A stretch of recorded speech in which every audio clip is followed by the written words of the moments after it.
क्या हमारे यूनिवर्स में दो बिग बैंग हुए थे? एक ऐसा धमाका जिसमें ऑर्डिनरी मैटर या फिर सारी की सारी चीजें बनी, और दूसरा एक डार्क बिग बैंग जिसमें से डार्क मैटर बना, जो कि 27% है हमारे पूरे के पूरे यूनिवर्स का। एक साइंस फिक्शन का पार्ट लग रहा होगा, लेकिन न्यूली रिसर्च्ड साइंस पेपर तो कुछ और ही कहना चाह रहा है। अगर ये सही हुआ पेपर जो ये प्रिडिक्शन कर रहा है, तब तो हमारी अंडरस्टैंडिंग नेक्स्ट लेवल पे चली जाएगी। और अगर ये गलत भी हुआ, तब भी काफी सारी पॉसिबिलिटीज छोड़ जाएगा एक्सप्लोर करने के लिए। इतना रिवोल्यूशनाइज्ड ये पेपर है। आओ जरा इसको जान लेते हैं कि कितनी इसमें सच्चाई है और क्या ये प्रूवेबल है भी या नहीं। देखो, ये पेपर में काफी ज्यादा टेक्निकल वर्ड्स यूज किए हुए हैं, तो मैं एकदम साधारण भाषा में तुम्हें पूरे पेपर को एक्सप्लेन करने की कोशिश करूंगा। साइंटिस्ट आजकल एक्सप्लोर कर रहे हैं डार्क मैटर, जो कि 27% हमारे यूनिवर्स का बनाता है।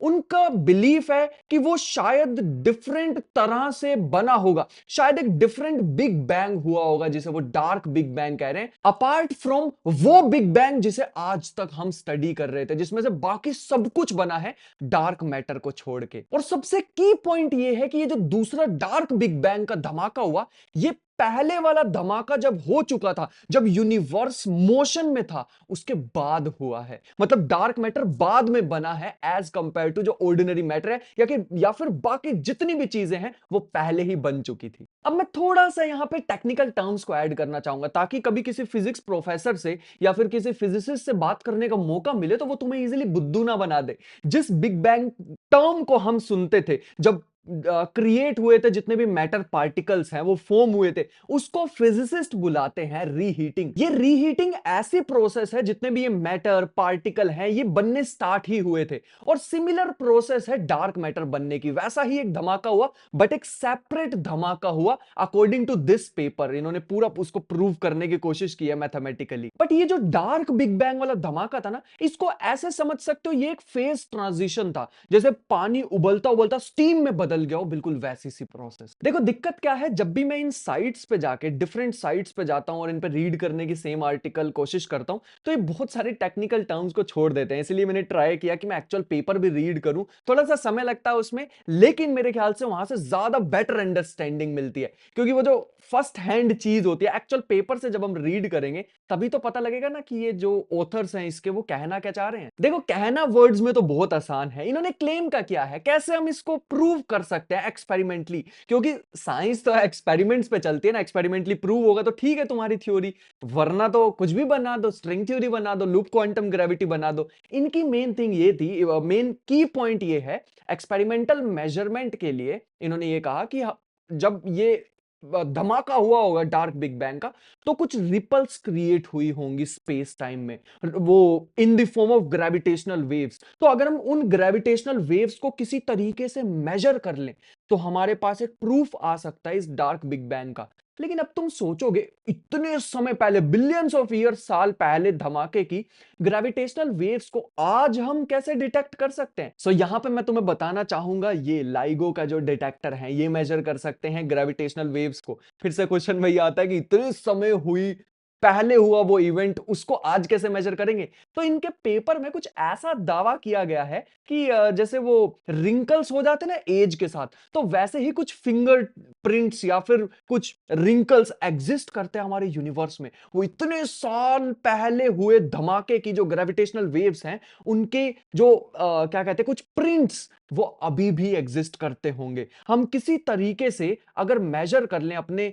एग्जिस्टिंग जो डिटेक्टर्स हैं, जस्ट लाइक एग्जांपल है लाइगो, इसको यूज करके अगर हम मेजर कर लेते हैं, तो प्रूव किया जा सकता है कि वैसा कुछ हुआ होगा, डार्क बिग बैंग जैसी चीज। अच्छा, ये थ्योरी इतनी ज्यादा सॉलिड दावा कर रही है, तो अपकमिंग लाइगो के जो मिशंस हैं उसमें एक इसको भी ऐड कर लिया गया है। ये हेल्प कर सकता है, मैं इसको नाम देने वाला हूं कॉस्मिक फिंगरप्रिंट। इसको मेजर करने का दावा किया जा रहा है, और अगर हम इसको मेजर कर लेते हैं किसी तरीके से, तो बहुत बड़ा एक स्टेप होने वाला है, क्योंकि काफी समय से हम देख पा रहे हैं कुछ उतनी भी ज्यादा हमें कोई प्रोग्रेस दिख नहीं रही है। पिछले कुछ 60 से 70 साल में कोई उतना बड़ा हमें रिवॉल्यूशन नहीं दिखा है कोर फिजिक्स में, तो उसमें बहुत बड़ा एक स्टेप होगा और हमारी अंडरस्टैंडिंग को भी नेक्स्ट लेवल कर देगा। ऑफ कोर्स काफी सारे थ्योरेटिकल फिजिसिस्ट हैं जो इसमें बिलीव नहीं कर रहे हैं। रीजन बिल्कुल सिंपल है, कोई डायरेक्ट एविडेंस तो इसका है नहीं। अपकमिंग मिशंस में देखते हैं कि ये चीज प्रूव हो सकती है या नहीं हो सकती है, बट मेरे ख्याल से अगर ये रॉन्ग भी प्रूव हो गई तो कितनी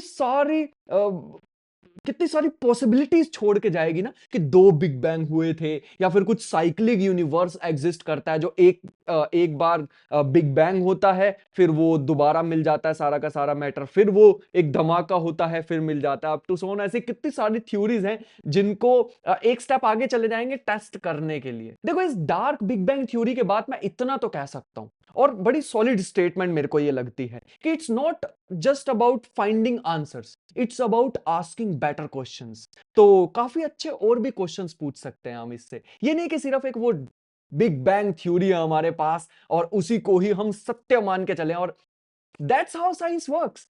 ऐसे ही तो चलती है ना, एक थ्योरी आती है, तुम बेटर थ्योरी लेके आओ, उसको रिप्लेस कर देंगे हम। बस एविडेंस होना चाहिए, एक्सपेरिमेंटल प्रूफ होना चाहिए उसका, एक्सपेरिमेंटली वेरीफाइएबल होनी चाहिए वो, बस इतना ही है। बस मैं तो इतना ही कहना चाहूंगा।